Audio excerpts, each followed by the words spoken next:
Week 5 of the college football season is officially behind us, and now that we have a week of conference play games to go through, there are some things to talk about. While yes, most of these games presented to us were predictable, it does give us an idea that no, there should not be any more surprises, at least not yet, and that the teams that we have already established to be good are in fact, well, still good.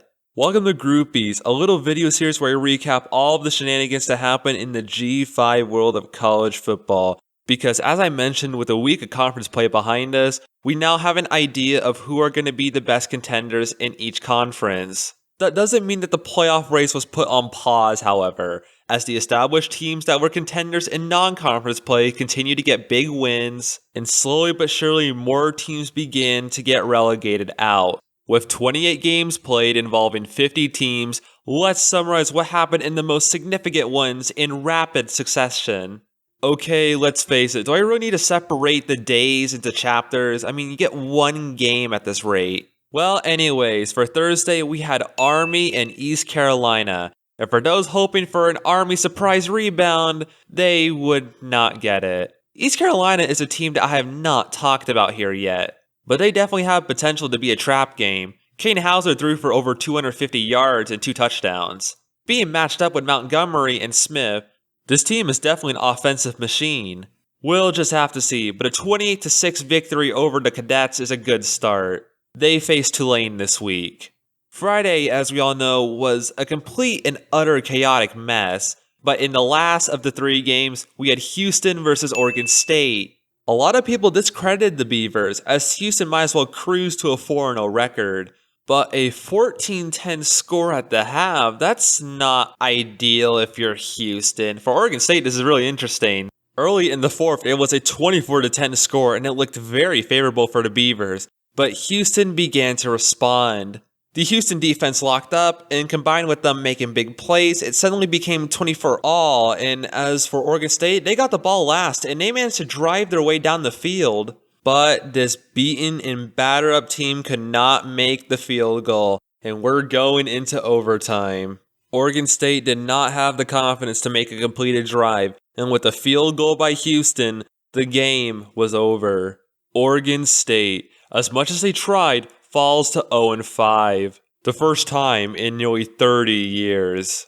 Okay, with those appetizers out of the way, let's get through to Saturday's slate of games. We start off with Bowling Green versus Ohio, and let's just say the MAC champion held up their end of the bargain here. While 3-2 is not the greatest record, in terms of MAC standards this year, this is pretty good. It also helps when your opponent throws 3 interceptions that changes the game. For this week, North Texas had an easy opponent to work out, South Alabama. While the Jaguars did try their best to keep it close throughout the game, it started to get away from them in the 3rd.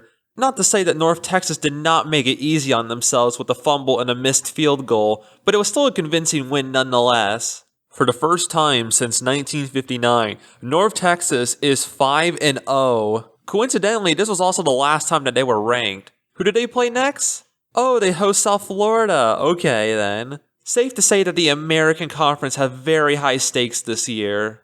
Unfortunately, even with these success, there's also going to be teams that get eliminated, and one of those teams is Utah State. They have to play an undefeated Vanderbilt team on the road, and well, after what Vanderbilt did to Georgia State last week, it was not going to be pretty. Although Utah State, kind of like last week, they had something going in the second quarter, but it got away from them, and Vanderbilt was simply just the better team. Even behind Bryson Barnes' 3 touchdowns, they were held to just under 400 offensive yards and thus were eliminated. We'll just have to see how they do in the Mountain West, although it doesn't look like they'll be contenders. Maybe. Who doesn't love a little in-state rivalry? Eastern Michigan travels to Central Michigan and it's immediately a 14-0 score. Eventually, Eastern Michigan gets on the board, but having 3 straight drives by Central Michigan for touchdowns is hard to come back from. Luckily for them, that would be the last time they would score a touchdown all game and score at all until the 4th quarter, but they simply could not make anything out of it. They would lose 24-13. James Madison starts off Sunbelt play with a much-needed win over Georgia Southern. They were able to hold the Eagles under 200 yards while they basically took control the entire game. Already as a one-loss team, this win was surely needed, and they were able to do it convincingly. Projected to be in the Sun Belt Championship from the East, it is going to be a long road ahead of them. Louisiana Monroe hosts the underhanded Arkansas State Red Wolves, where they were just barely favored to win. Things did not start off well for them, as Arkansas State took a 10-0 lead, but their fortunes began to change in the second quarter, now leading at halftime. This is thanks to the Warhawks scoring it on consecutive drives while Arkansas State turned it over on downs and then missed a field goal at the end of the half. Things did not get much better as they opened the third with a fumble. After responding with a touchdown, they were able to hold them back the rest of the game. This was the first time ULM won against Arkansas State since 2009, where in the previous 15 matches, Arkansas State had won all of them.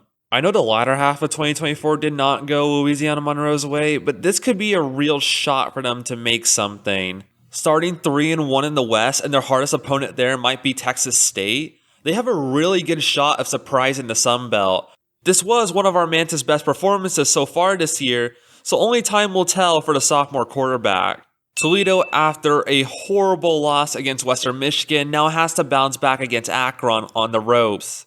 Safe to say Tucker Gleason did not disappoint here, with 237 passing yards and 3 touchdowns, 2 of which connected with Vander Ross III, who he himself had over 120 receiving yards. It took until nearly the end of the second quarter for Akron to score only once, in what was a very dominant bounce-back victory for Toledo. They are one of the only 2-loss teams to make it through this week unscathed. We'll see if that changes in the future.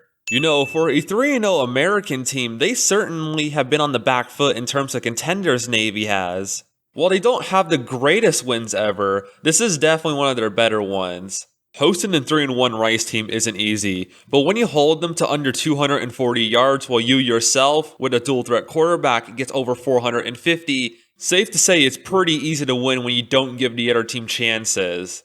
While Rice did try to come back, it was far too late with the game's pace. And Navy, with their 7th straight victory, is now 4-0. They play 3 of the 4 top American teams in their slate. There's a really good chance this team makes the playoffs if they're able to secure big wins. Okay, San Diego State versus Northern Illinois was certainly interesting. The majority of the scoring happened in the first 16 minutes. Afterwards, however... You're watching the Punt Zone channel. It's nothing but punts. Never miss another exciting fair catch or thrilling second of hang time. Safe to say the game was good. Defense wins championships. After a combined 2 turnovers on downs and 3 interceptions, San Diego State got the ball, less than 2 minutes left, and it is a walk-off field goal for the Aztecs. Almost 45 minutes with no scoring and even losing the turnover battle, San Diego State still came out on top. That's just how it is in the group of 5 sometimes, where your biggest contributors are the kickers and Lucky Sutton. Jordan Napier also did good as well. Now here is a rivalry of the ages. The Rio Grande rivalry has 2-1 teams. Whoever wins goes up 3-1.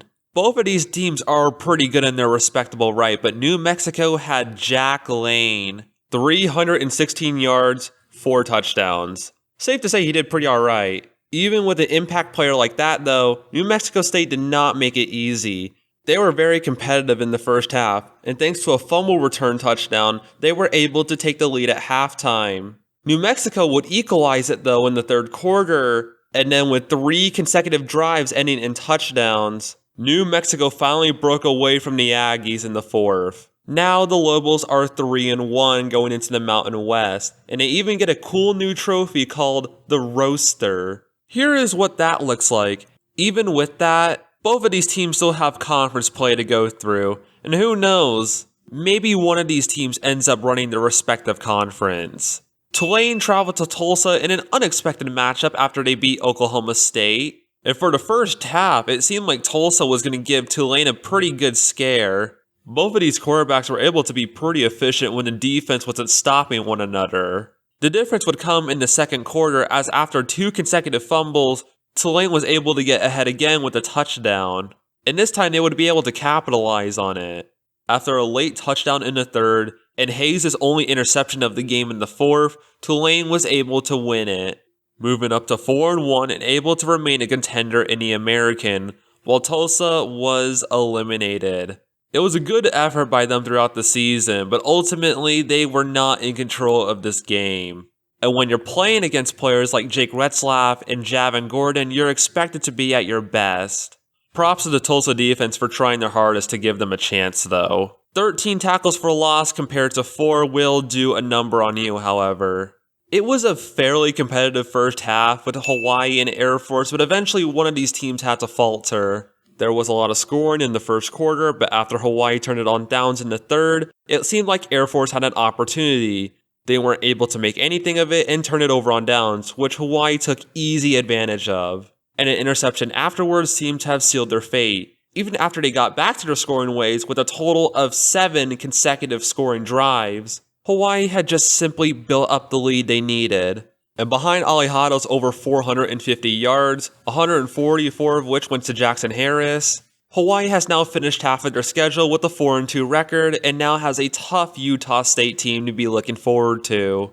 At the end of the afternoon games, Old Dominion will be hosting 1-3 Liberty. After coming off a massive win against Virginia Tech, they have all the momentum they need, and they used that to beat down on the Liberty team 21-7. Colton Joseph did Colton Joseph things by producing nearly 350 total yards, while wide receiver Ja'Cory Thomas did over 100, getting 2 touchdowns in the process. As for Liberty, their biggest asset was Caden Williams, who had 85 total rushing yards, but the only one to score a touchdown for them was Julian Gray. It would be the only time Liberty scored, and that was after Old Dominion was already up 14-0.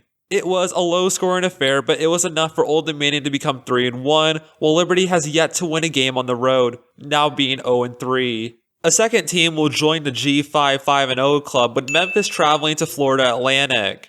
The Tigers were favored by 2 touchdowns here, so it should have been a walk in the park.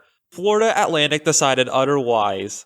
While they did have to play catch-up with Memphis, they were definitely in this game. They only had 1 scoring drive in the first, but they had 2 in the second. And with their opponent having a not ideal quarter, they were only down by 1 at halftime. Momentum slowed down until around the middle of the 4th, when FAU scored a touchdown to only be down by 5. Memphis then decided to do the game-winning drive.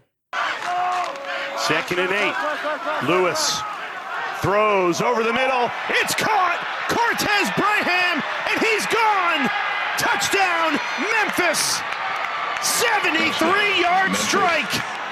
Florida Atlantic would not see the end zone for the rest of this game, and Memphis would go on to run the score up to make sure that this win was in fact convincing. A 55-26 thrashing of what was otherwise a close game. Memphis is now 5-0 for the first time since 2019, and they have a very good chance to get ranked once they get through the meat of their American schedule.